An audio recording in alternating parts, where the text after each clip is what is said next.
Hello friends, welcome to handycam and binoculars. अपने भारत को जानो। इस ब्लॉग में आज हम आपको ले चलेंगे एक ऐसे समुद्र तट पर जहाँ की पौराणिक कथाओं के सागर की गहराइयों में से बहुत ही शानदार नायाब मोती हम आपके लिए लेकर के आए हैं। और ये स्थान है मुर्देश्वर, और यहाँ पर भोले बाबा जाने जाते हैं मुर्देश्वर के नाम से। तो इस वीडियो में हम जानेंगे कि मुर्देश्वर किस मामले में अनूठा है, क्या इसकी स्पेशल यूएसपी है। ये जो मूर्ति आप देख रहे हैं ये पूरे भारत में सबसे ऊंची मूर्ति है शंकर जी की बैठी हुई मुद्रा में। और ये गोपुरम, ये भारत में द्वितीय नंबर का सबसे ऊंचा गोपुरम है। गोपुरम ये शंकर जी के मंदिर के प्रवेश द्वार को, मंदिरों के प्रवेश द्वार को गोपुरम कहते हैं। लेकिन इसकी खास बात यह है कि 20 में से 18वीं मंजिल तक आप जा सकते हो। और यहाँ पे पास में ही जो सबसे शानदार, यहाँ से लगभग 10-12 किलोमीटर की दूरी पे नेत्रानी आइलैंड है, जो स्कूबा डाइविंग के लिए अपने आप में बहुत ही शानदार है। और यहाँ की कहानी तो हम जानेंगे, पर अब हम बात करते हैं कि हम मुर्देश्वर पहुँचेंगे कैसे।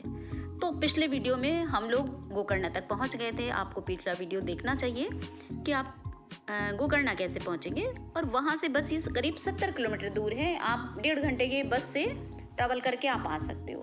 तो मेरी सलाह आपको ये रहेगी, आप जब भी विजिट बनाओ गोकर्ण, मुर्देश्वर और उडुपी के एक कॉमन विजिट बनाओ। पूरी आप विजिट 5 दिन में कर लोगे। और तटीय कोस्टल कर्नाटक है ये, आपको बहुत ही शानदार एक्सपीरियंस रहने वाला है। हम पहुंच गए मंदिर के बाहर। सुबह सुबह लाइन लगने के लिए, ये मंदिर 1 बजे बंद हो जाता है, इसलिए आप ऐसा प्लान करो कि आप 1 बजे तक दर्शन आप कर लो। भीड़ बहुत रहती है लेकिन फिर भी लाइन से अंदर आ जाते हैं। और हम लोग लाइन में लगे। अब देखिए हम लोग पहुंच गए मंदिर के भीतर। तो चलिए अब दर्शन करते हैं।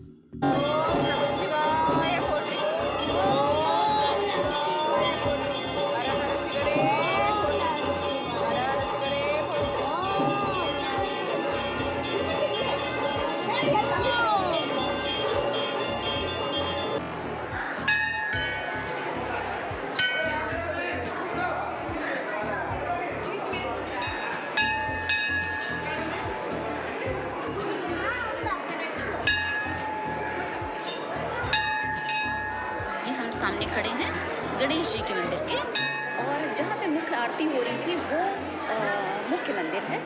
बाकी सारा ये कंस्ट्रक्शन नया है जो कि 2008 में कंप्लीट हुआ। और अब हम लोग पहुँच गए ये अन्य क्षेत्र में।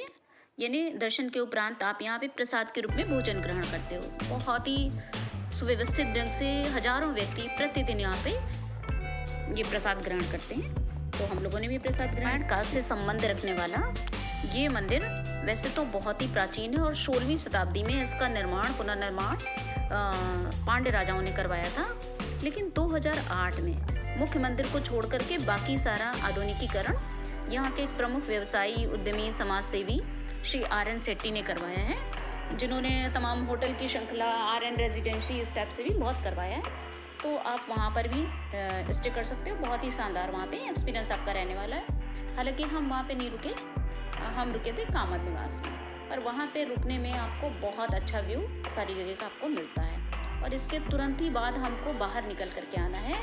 और अब हम फिर से लाइन में लग करके ये ऊपर आ गए 18वीं मंजिल पर। ये अब हम इस गोपुरम की 18वीं मंजिल की बिल्डिंग से ये दृश्य ले रहे हैं। इसके भीतर से तीनों विंडो से आप 3 डिफरेंट व्यूज़ आप देख सकते हो। एक तो बहुत ही मनमोहक बाबा की मूर्ति है, ये शहर का दृश्य है, और सागर का बहुत प्यारा किनारा आपको दिखाई दे। इसके बाद हम चलेंगे इस मूर्ति के जस्ट नीचे स्थित एक पिक्चर गैलरी में, जिसे नाम दिया गया भू कैलाश। और यहाँ पे जानेंगे कहानी। चलिए जानते हैं मातृभक्त रावण की कहानी, जिसमें कि वो देवताओं के लिए एक बहुत बड़ा खतरा बन रहा था और कैसे उस खतरे को टाला गया। तो ये कहानी शुरू होती है रावण की माता कैकसी से। वो प्रतिदिन समुद्र के तट पर एक रेत का एक शिवलिंग बनाती और उसकी पूजा करती, बहुत बड़ी वो भी शिव भक्ति। और वो रोज़ शाम को जब समुद्र में ज्वार आता तो वो बहा ले जाता। तो ये देख करके वो दुखी हो जाती थी।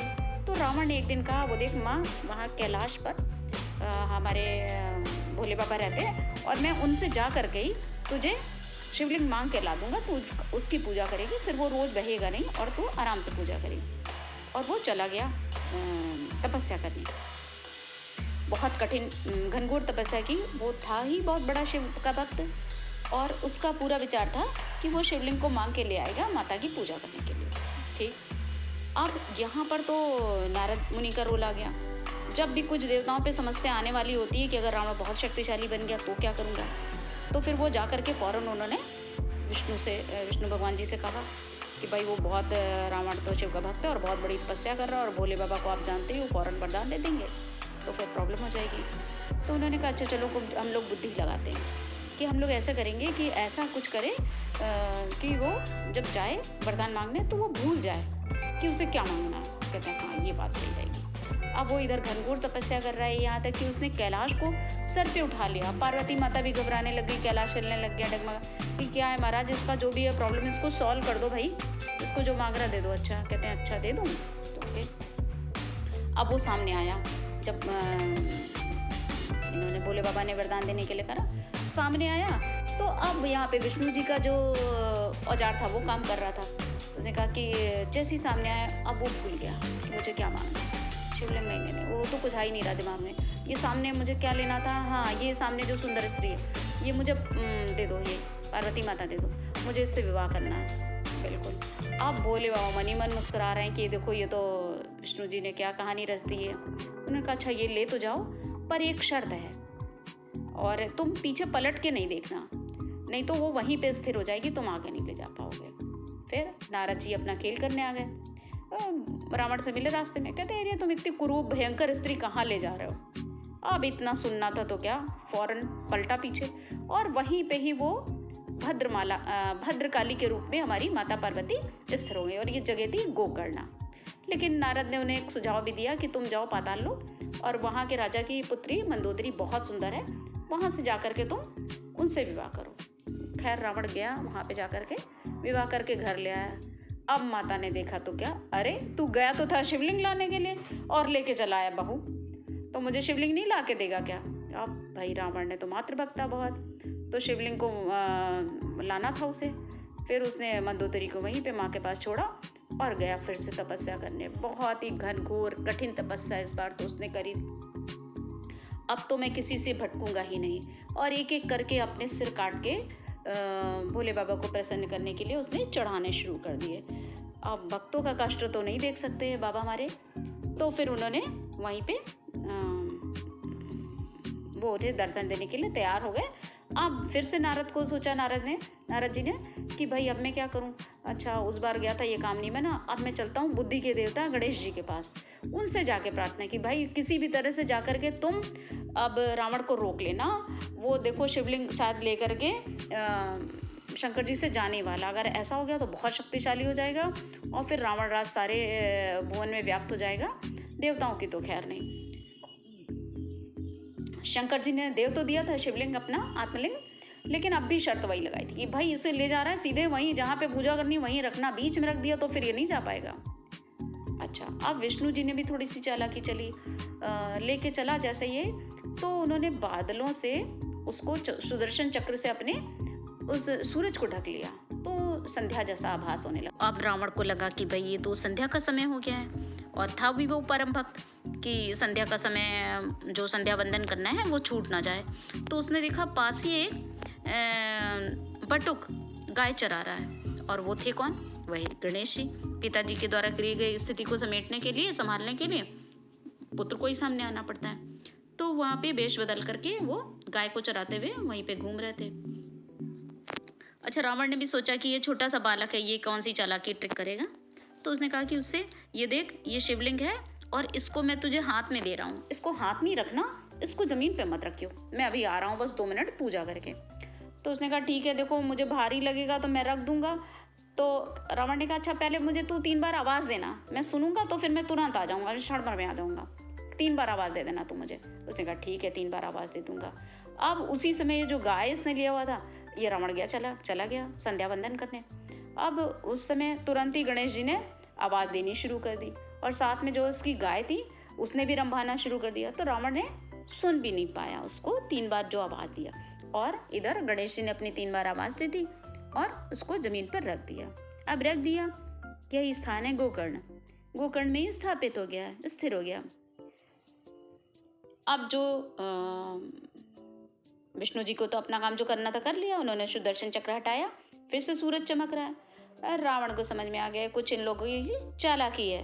फौरन दौड़ा दौड़ा आया उस स्थान पे और उसको बालक को कान पकड़ के खींच के उससे सर पे तेज से प्रहार किया। यहाँ पे जो गणेश जी की प्रतिमा गोकर्णा में है अभी, वो भी उसके सर पे घाव का निशान है। अगर आप देखें ध्यान से तो वो खड़े हुए बालक की भांति की प्रतिमा है और उसके सर पे एक निशान भी है, तो वो वही दर्शाता है, वही स्थिति है। अब बहुत एड़ी चोटी का जोर लगा दिया, अब जो होना था सो तो हो ही गया। रावण के हाथ में कुछ आया नहीं है, गाय को भी उसने मारा, गाय का कान हाथ में आ गया, तो शायद इस आधार पे इसको कहते हैं कि गोकर्णा यहाँ का नाम रखा गया। या जब ये बहुत ही कोशिश करके एड़ी चोटी का जोर लगा करके जमीन से उस शिवलिंग को खींचने की कोशिश कर रहा था, जमीन में शिवलिंग अंदर धंसता जा रहा था, तो शिवलिंग तिरछा हो गया गाय के कान जैसा। उस आधार पे शायद इस स्थान का नाम गोकर्णा रखा गया है, पर वो किसी भी हालत में वहां से निकाल नहीं पाया। लेकिन शिवलिंग ऐसा अधूरा नहीं था अपने आप में, वो एक ढक्कन डिबिया में बंद था, उसके ऊपर एक वस्त्र चढ़ा हुआ था, एक धागे से लपेटा हुआ था। तो ये जो सारी चीज़ें थी, जब ये गुस्से से निकाल रहा था तो इसके हाथ में ये सारी चीज़ें आती गई। और सबसे पहले जो डिब्बा था जिसमें वो रखा हुआ था, वो उसने उछाल करके फेंका, खींच करके फेंका, तो वो जाके गिरा सज्जेश्वर नामक स्थान पे, यहाँ से थोड़ी दूर पे ही है। और फिर जो ऊपर की ढक्कन था वो उठा के जो उसने फेंका, तो वो स्थान जहाँ पे वो गिरा उसको कहते हैं गुणावंतेश्वर। और फिर जिसमें जो धागा ऊपर लपेटा हुआ था, एक अंदर वस्त्र था, उसके ऊपर धागा लपेटा हुआ था, उसके अंदर शिवलिंग रखा हुआ था, तो ये धागा जाके गिरा धारेश्वर नाम के स्थान पर। और ये जो कपड़ा, एक रत्न जड़ित वस्त्र जिसमें लपेटा हुआ था, ये जाके गिरा इसी मृदेश्वर नाम के क्षेत्र में। तो यहाँ पर जो स्थित है ये वही रत्न जड़ित इसका आवरण है जिसने कि यहाँ पे शिवलिंग का रूप ले लिया, और यहाँ पे इसको अघोरा नाम से जाना जाता है यहाँ के शिवलिंग को। और पांचवा स्थान तो गोकर्ण ही है। तो इस तरह से ये सज्जेश्वर, गुणावंतेश्वर और धारेश्वर, मुर्देश्वर और ये गोकर्ण, ये मिलकर के ये 5 आत्मलिंग के क्षेत्र बनता है। और बाद में ये सारी कथा जब जाकर के पवन देव ने शंकर पार्वती को बताई, तो वो स्वयं आकर के इन 5 क्षेत्रों को, ये 5 क्षेत्रों के यहाँ पे चित्र भी दिए गए, यहाँ पे उन्होंने उसको भ्रमण किया और वरदान दिया कि जो व्यक्ति इन 5 क्षेत्रों में शिवलिंग का दर्शन करेगा, संपूर्ण शिवलिंग कहलाएगा वो, और उसकी सारी मनोकामना पूर्ण होगी। तो ये हमारी मुख्य कथा का आधार यही है। और ये बहुत अच्छे से इस भू कैलाश वाली जो पिक्चर गैलरी है यहाँ पे ये दर्शाया गया। आप देख रहे हैं एक एक चित्र बिल्कुल जीवंत चित्र जैसे ही हैं। मुझे तो ये स्थान बहुत ही पसंद आया और ये कहानी भी। और अगर आपको भी कहानी पसंद आ रही है, ये वीडियो पसंद आ रहा है, तो यहीं पे 1 मिनट रुक कर आप पहले लाइक कर लें। अगर सब्सक्राइब नहीं किया है चैनल को तो सब्सक्राइब कर लें, क्योंकि और ऐसे ही कितने और वीडियो भी आपके आगे और इस वीडियो के पहले पड़े हुए हैं, जिसमें भी ऐसे ही बहुत सुंदर सुंदर कहानियाँ पिरोई हुई हैं और जिसका कि आप आनंद उठा पाएंगे। तो और भी वीडियो इसके साथ ही आपको आगे देखने को मिलते रहें, इसके लिए हमारे आप इसी श्रृंखला से जुड़े रहें। भारत को जान, यहाँ पे आपको इम्पोर्टेंट बात बता दें कि मंदिर 1 बजे से 3 बजे तक बंद रहता है। तो अगर आप पहले अगर सवेरे नहीं कर पाएंगे दर्शन, तो फिर 3 बजे के बाद ही कर पाएंगे। अब आप आगे अपना बुकिंग करवा सकते हैं नेत्रानी आइलैंड जाने के लिए। ये बहुत ही सुंदर सा एक हृदय के शेप का आपका आइलैंड है, और यहाँ पे स्कूबा डाइविंग का बहुत ही शानदार एक्सपीरियंस रहता है। 4000 रुपये पर पर्सन यहाँ की आपकी बुकिंग के चार्जेस हैं, और ये आपको 10 किलोमीटर की दूरी है, यहाँ से 1-1.5 घंटा लगता है। ये भी बहुत शानदार है। और शाम को जब आप लौटेंगे या नेत्राली आइलैंड से भी, आप बहुत ही शानदार एक मनोरम सूर्यास्त का आपको अनुभव मिलेगा। इतने लंबे स्पैन में फैला हुआ सी बीच और उस पर ऐसा डूबता हुआ सूरज, निसंदेह आपने कहीं और नहीं देखा होगा। हमने पूरा रुक करके घंटे भर उसको आनंद उठाया। और फिर उसके बाद शाम को जब यहाँ पे रोशनी होती है, ये अलग ही बिल्कुल ही अलग एक आपका दृश्य मंदिर का होता है। उस समय आप मंदिर के पास जो मूर्ति है वहाँ पर वापस जा कर के फिर उसका दर्शन कर सकते हैं। ये एक सुबह से बिल्कुल बदला हुआ आपको दृश्य दिखाई देगा। तो मेरी रिकमेंडेशन में आपको ज़रूर रहेगा कि यहाँ पे आप 2 दिन का रुकने का भी बना सकते हैं। 2 दिन आप बनाइए गोकर्णा का, 2 दिन यहाँ का, 2 दिन अभी आप उडुपी की भी आप हमारे साथ यात्रा करेंगे। देखिए शाम को ये एक आधा किलोमीटर लंबा सी वॉक बना हुआ है, फ्लोटिंग सी ब्रिज टाइप का। और इस पे जाने के आपको 100 रुपये देने पड़ते हैं, क्योंकि वो आपको वेस्ट पहनाते हैं सेफ्टी गार्ड वाला। और फिर हमने यहीं पे आर्यन रेजिडेंसी का पास में जो आपका रेस्टोरेंट है, यहीं पे बैठ के डिनर किया। तो लकीली फुल मून अभी भी हमारे साथ था, तो आप भी इसका आनंद उठाइए और मिलते हैं अगले वीडियो में उडुपी में। तब तक के लिए